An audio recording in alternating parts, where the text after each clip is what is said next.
We will now proceed. The first to interpolate, the chair would like to recognize the Honorable Johnny Pimentel. Thank you, Mr. Chair.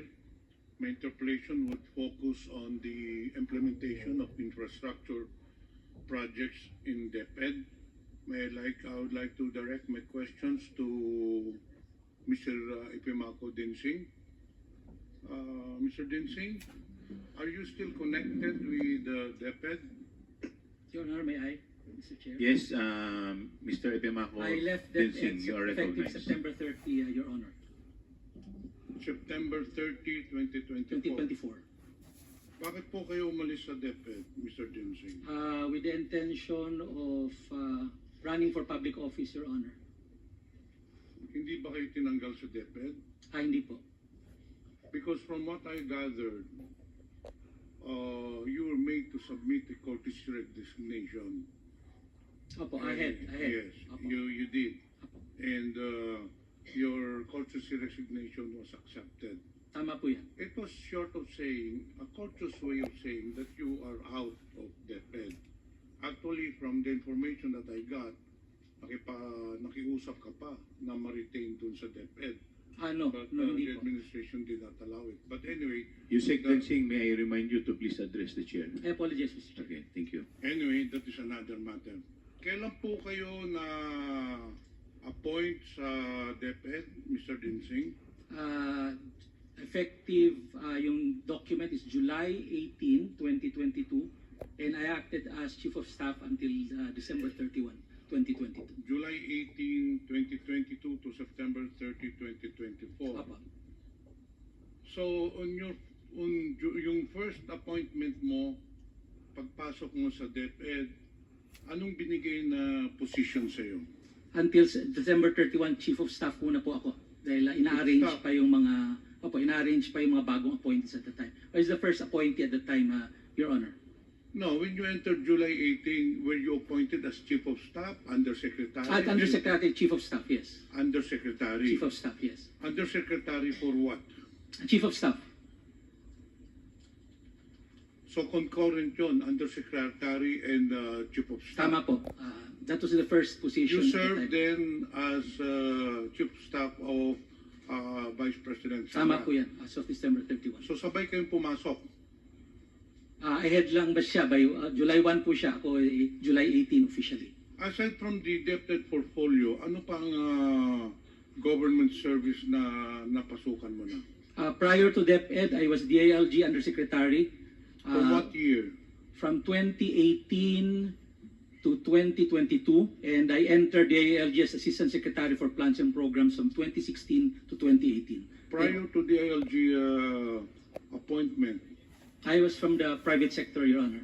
So in short, as a government public servant, you only served as DILG Assistant Secretary and DepEd Undersecretary. Tama po yan. 8 years in total, Your Honor. Aside from being a Chief of Staff, ano pa bang ang designation sa inyo? Nung first 6 months po, in office, yun lang po.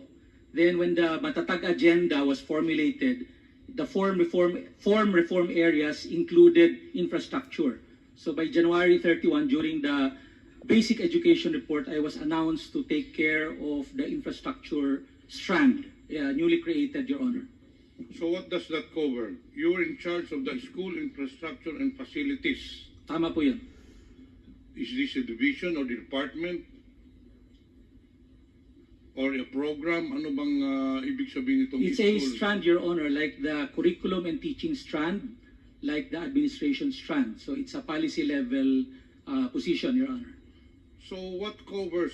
Anong mandato mo dito sa school infrastructure and facilities? It's to create policy on how infrastructure should be made, creating the long-term strategic direction. Nagkaroon kami ng comprehensive school infrastructure development plan for 2030. Then coordination with DPWH, because the implementer of the new construction of DepEd is DPWH, not DepEd. Were you involved in the procurement of the school buildings? No, Your Honor. But you were in charge of the allocation of the budget of the school buildings. The identification, Your Honor, we have a committee to do that. And ikaw ang in charge doon sa identification. Ako po ang in charge, pero sabihin, I had a committee created for the identification. Okay, ano ba ang mga programs doon sa school infrastructure and facilities? So it includes, Your Honor, new construction implemented by the DPWH. Then we have the school furnitures implemented by the regional offices. And we have the last mile school, electrification, water systems, and implemented by the division offices. So if you started in 2022, in short, you handled the budget for 2023 and also for 2024, hindi po ba? For the school buildings? For the 2023 po, hindi po. The school buildings was under the administration strand. So I only took over 2023. What was the budget? What was the budget of the 2023 school building program? The original budget was 5.9 billion. Yun po ang nasa NEP. And That was for 2023. 23 po. That i-explain ko yung original po. 5.9 billion sa NEP. It was only limited to 5th and 6th class municipality. Then pagdating po paglabas po ng JA, nadagdagan po ng 9.7 billion. So a total of 15.6 billion. 2023 JA. For 2024? 2024 sa NEP po is 19.7. When the JA came out, it became 24.7 billion for 2024. So i-cover din ng SIF yung Basic Education Facilities Fund programs, hindi po ba? Opo, tama po yun. So under din sa iyo yun? Ang alin po yung? Yung BEFF, the Opo. Basic Education When you say Facilities BFF, that's the Program. total infrastructure program. But there is a discrepancy. And sabi mo kanina, 19.7 billion ang NEP. allocated. NEP.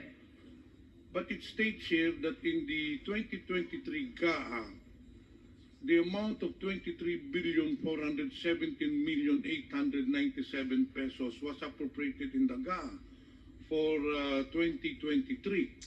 Your Honor, that's BFF. So that includes new construction, which is 15.6 billion, my electrification, my water system, my repairs around 4.9 billion, and I think last mile school. So a total of 23 billion, Your Honor. So you were the one in charge for the identification. Tama po yan. Aside from the identification, ano pa ba ang mandato mo as undersecretary? What exactly is your designation? Undersecretary for what? For operations, for administration? Starting 2023, Undersecretary for School Infrastructure and Facilities, starting 2023. So, sakop mo nga lahat ng mga school buildings. Tama po, tama po. Okay. So, you were the ones who decided sinong bibigyan ng school buildings kasi sabi mo kanina, ikaw ang nag-identify. So, you were the ones, kasi ang proseso po niyan, nagpapadala yung mga school superintendent division or rather the schools division in each district or in each province. They have proposals for the repair, for the construction, and it goes to your office. And then ikaw ang nag-identify sinong popondohan. Dahil hindi naman pwedeng pondohan lahat, hindi po ba? Tama po, tama po. Correct. Pero for this purpose, Your Honor, I made sure that it is equitably allocated. That's why in August 4, 2023, we created a National Technical Working Group composed of 4 area managers, members of Education Facilities Division, merong operations strand outside their SIF strand para ho fair ang allocation and based on needs. And there's a criteria. The criteria is 70% should be allocated to those which are in makeshifts, yung talagang walang classroom from the very beginning, and 30% allocated dun sa may shortage, kagaya ng 2 shifts, 3 shifts, yung po shortage po yun. So nakafocus Mr. po Chair, dun. merong committee na nagde-decide Tama po yun.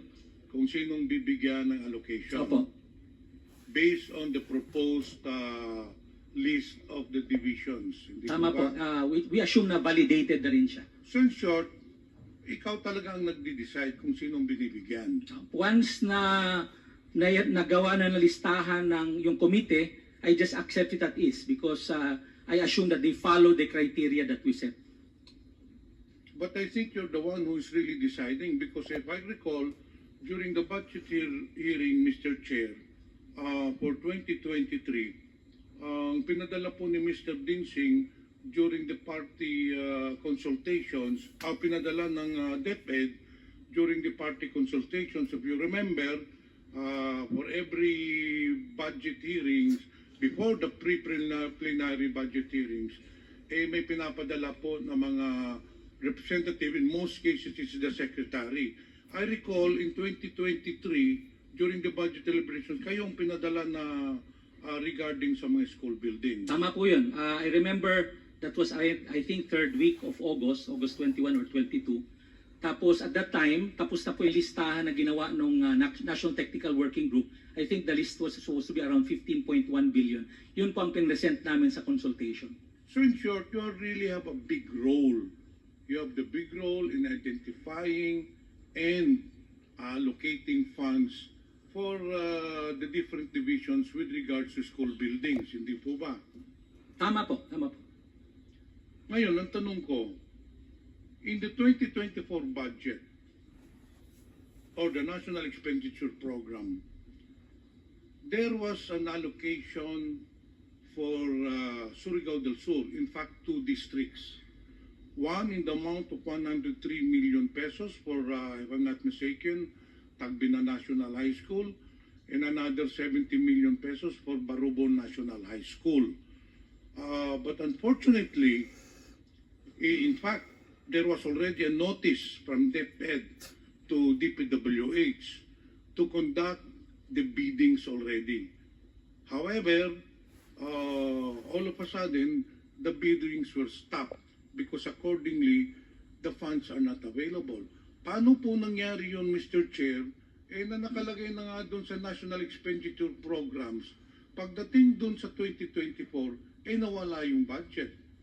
Ang nangyari po noon, Mr. Chair, sabi ko nga, meron na identify na 15.1 billion yung National Technical Working Group, which we adopted as is. Yun po ang pinesent namin sa mga ating congressman. But Mr. Chair, it was already included in the NEP. Paano mawawala yun? Ang nangyari po, Mr. Chair, ganito, nung paglabas po ng General Appropriations Bill, yung 19.7 naging 24.7 billion, pero yung 14.7 billion nagkaroon po ng Annex A. In other words, these are the projects identified by the various congressmen. So, yung aming 15.1 nawala. So, since nawala siya, ang una namin ginawa, yung lahat ng may malalaking allocation na 100 million pataas, yun ang una namin kinat para ma-allocate sa mga maliliit. So, yung aming 15.1 at the time naging 5.8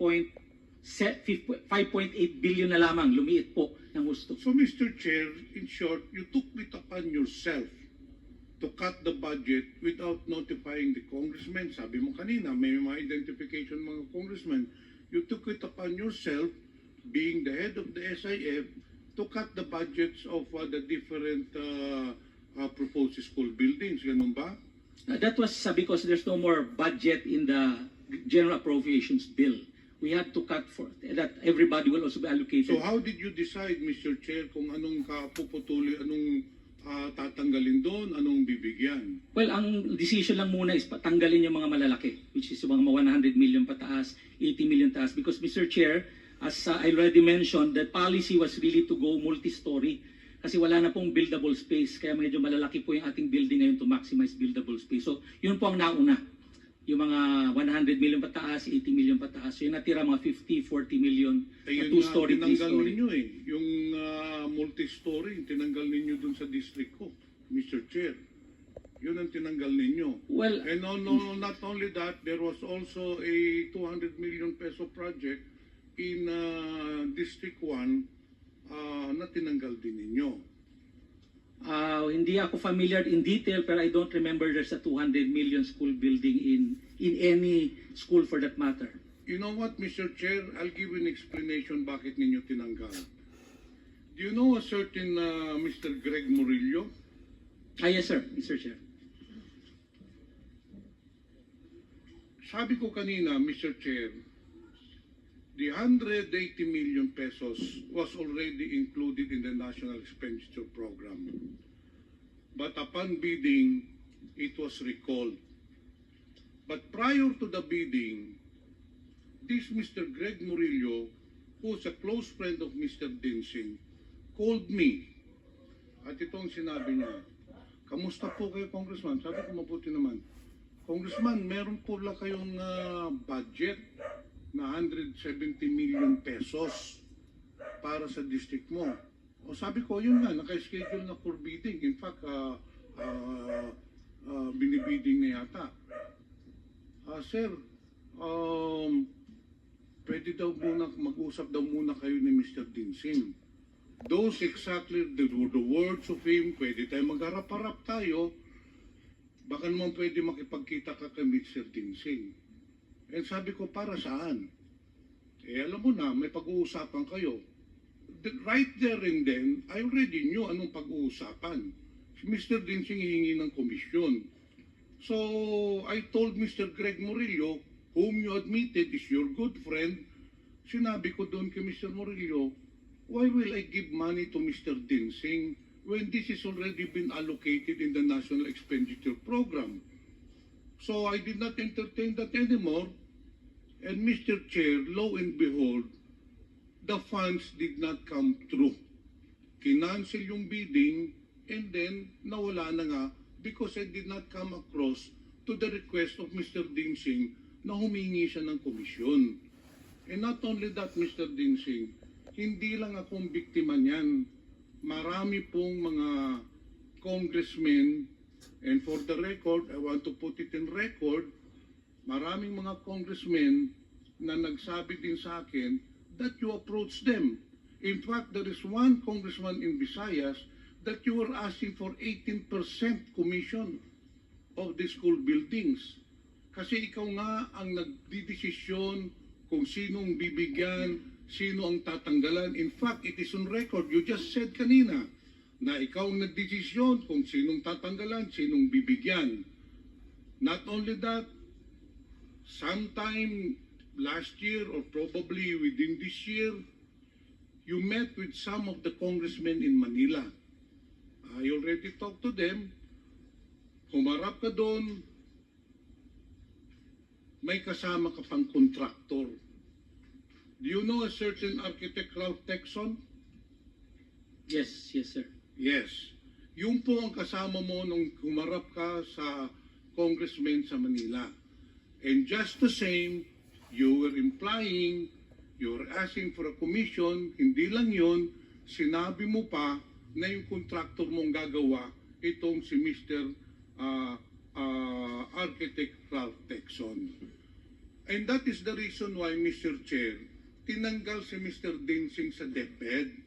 He did not resign. I knew from the very beginning that he will be taken out because there were already anomalies in the distribution and the allocation of school buildings program.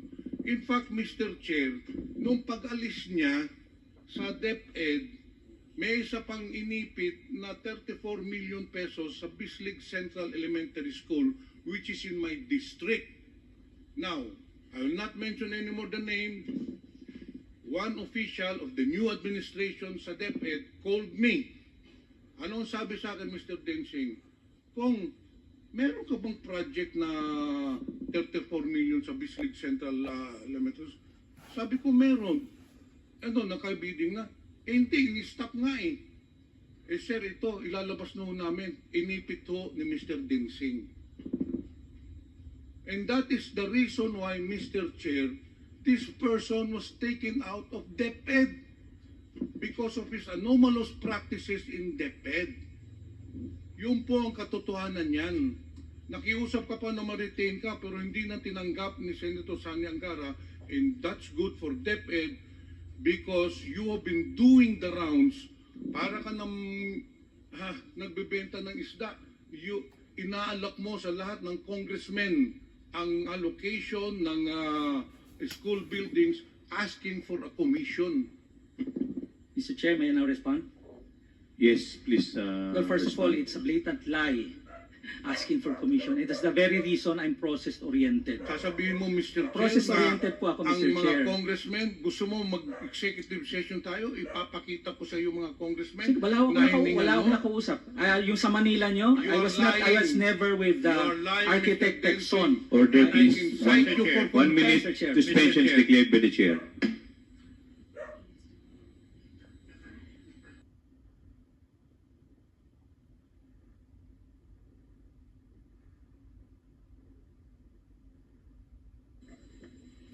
Hearing resumes. Mr. Chair, Congressman Johnny Pimentel. it would be useless for this representation to ask further questions to the resource person because he's a pathological liar.